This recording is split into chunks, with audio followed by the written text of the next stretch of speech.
Life can be unpredictable, full of change. Some good, some not so good, and some complicated.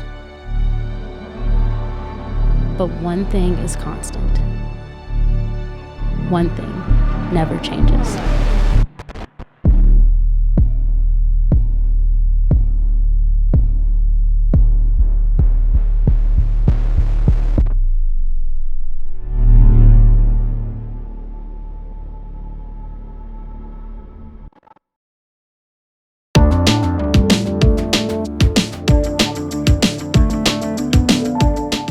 In this series, Even If, we've been talking about change. Whether you change hairstyles or friend groups, change is a big deal. And change can make it feel like nothing ever stays the same, which can be unsettling. When change happens around us, it often changes what happens inside of us. It's like it can make us become someone different. There's all kinds of ways that change can make us feel like change can make us frustrated or out of control or like we're not having any fun. But here's the good news. What we're going to talk about today has potential to be a game changer for us when it comes to dealing with difficult transitions in our lives. Today, we're going to take a look at a passage of scripture from a letter written by James. James was the brother of Jesus, but he didn't always believe that Jesus was the Son of God. And to be fair, it's tough to believe that kind of claim when you shared a bedroom with that person as a kid. But after Jesus died and came back to life, James knew Jesus was the Son of God. He soon became a prominent leader in the early group of Jesus followers. But before we get to what he said in that letter, let me give you a little background of what was going on. During one of Jesus' last talks with his followers, he told them that they would be the ones to take his message all over the known world. It's kind of a big deal for former fishermen who have never left their hometowns. In other words, Jesus was telling them to make a change, to move beyond their comfort zones, out into the world. This was a big vision that could make a big impact. But at first, it didn't happen. Jesus' followers were on board with the gospel, but the idea of being the ones to spread the message around the world was intimidating. Leaving their homes and communities and their livelihoods to teach complete strangers was a big thing to ask. So most of them stayed right where they were, and then something happened that changed forever. The disciples and other early followers of Jesus started to become targets for religious and political leaders. They were arrested, beaten, and even killed. And this crackdown on the church caused people to scatter from their cities and their homes.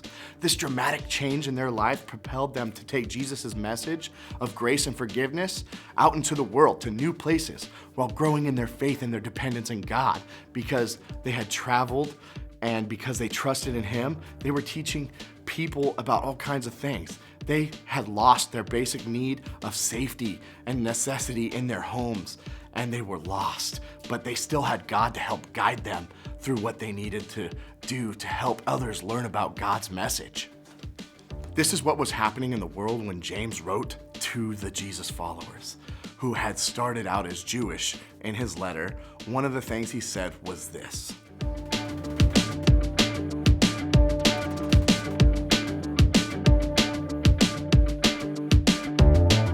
okay, hold on a minute. Consider it joy when you experience trouble? That sounds crazy, especially because this wasn't just any trouble. This was the kind of trouble that could lead to death. But James isn't finished. Check out what he says next.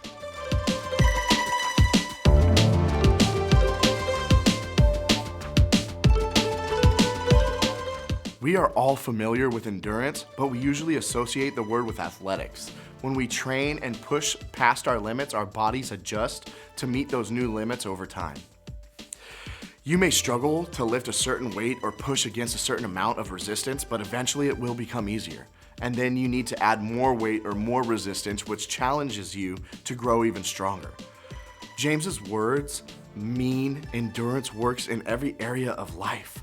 When we work through pain and struggle of any kind, including the struggle to change, we don't just become better at the specific thing. We develop personal endurance. We develop an inner strength that can help us in other areas of life. And then James says this: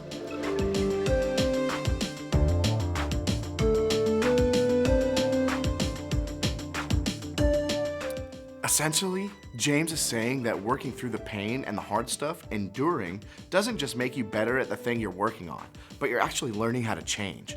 And when that happens, you will become the kind of person who, James says, is complete.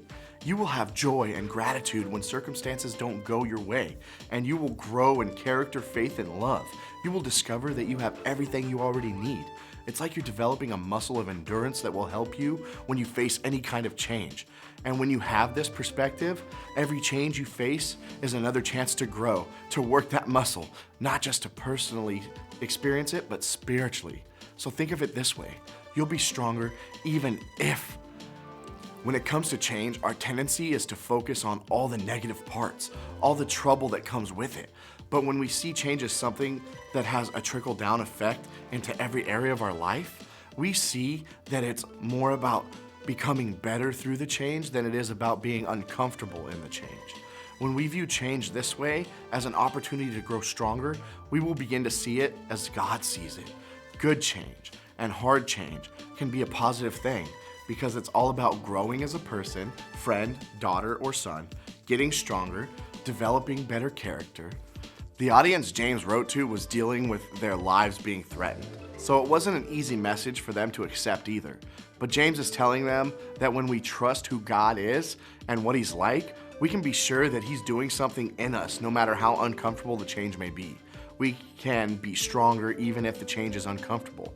We can persevere and endure through the change because we trust that God is creating a bigger story for us.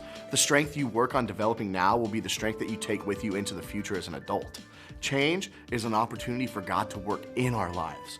So as we leave this series, what are some things we can do to apply what we've learned? Some ways we can trust God even if it all feels like more than we can handle.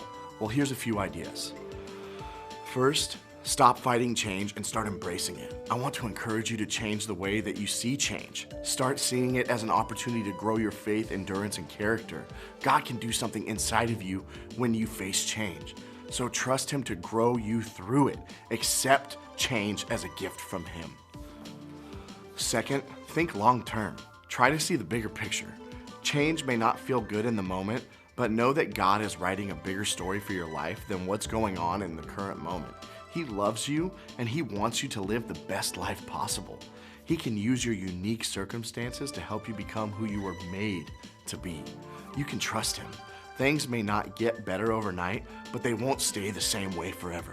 Life is bigger and longer than your current circumstances. Even if it feels like it will never get better, God's not done yet.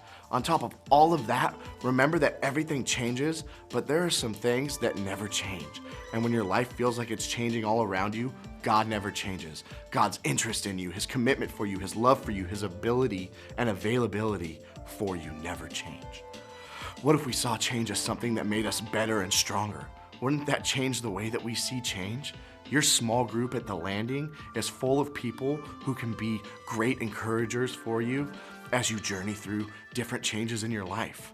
Don't be afraid to open up to them and be real with what's going on in your life. Remember, God can change you and make you stronger. He can also use the people around you to help you grow through the changes that you face.